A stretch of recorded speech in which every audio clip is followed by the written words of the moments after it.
Näeme jalaväe õppetööst Kurtna laagri õppeväljal kompanii pealetungi tegevust murdmaastikul. Kompanii lõpetab varjatud lähenemist vastasele, hargneb rühmadeks ja jagudeks ning asub kallaletungiks määratud maastikulõiku. Kallaletungi algades rühmad ja jaud liiguvad edasi hüpetega ja järgu kaupa. Edasi liikumine toimub oma suurtükiväe, saatekahurite, raske ja kergi kuulipildujate tule toetusel ja kattel.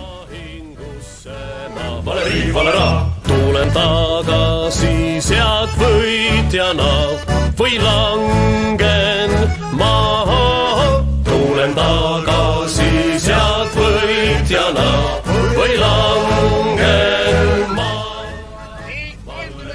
Ihik 30-0. Tulen tagasi sealt võitjana või langen maha. Tulen tagasi sealt võitjana või langen maha. Kui ma peaksin täna langema, olen homme surnud mees. Valeri, valera, siis mind sõbrad hauda kannavad just toidu.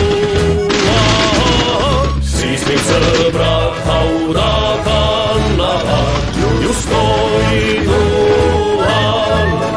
Vallerille, vallerille, vallera, vallerille, vallerille, vallera. Siis mind sõbrad hauda kannavad just toidu all. Siis mind sõbrad hauda kannavad just toidu all.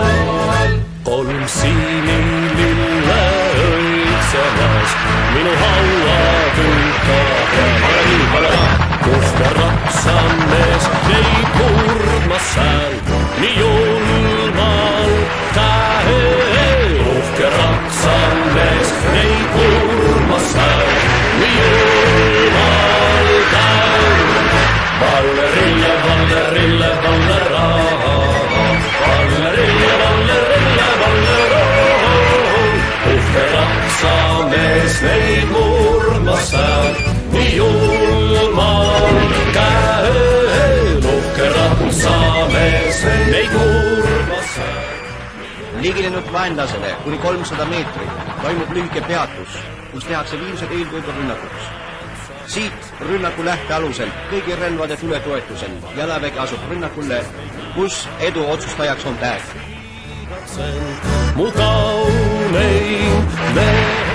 Otse kohe pärast sissemurdmist vaenlase seisukohtadesse asutakse oma edu arendamisele kõigi abinõudega, kus eriti rakendatakse saatekahureid, mis on ka ühtlasi määratud tankitõrjeks.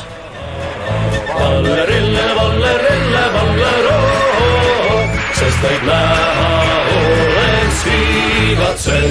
Mu kauneim mees, sest neid näha oleks viigatsen.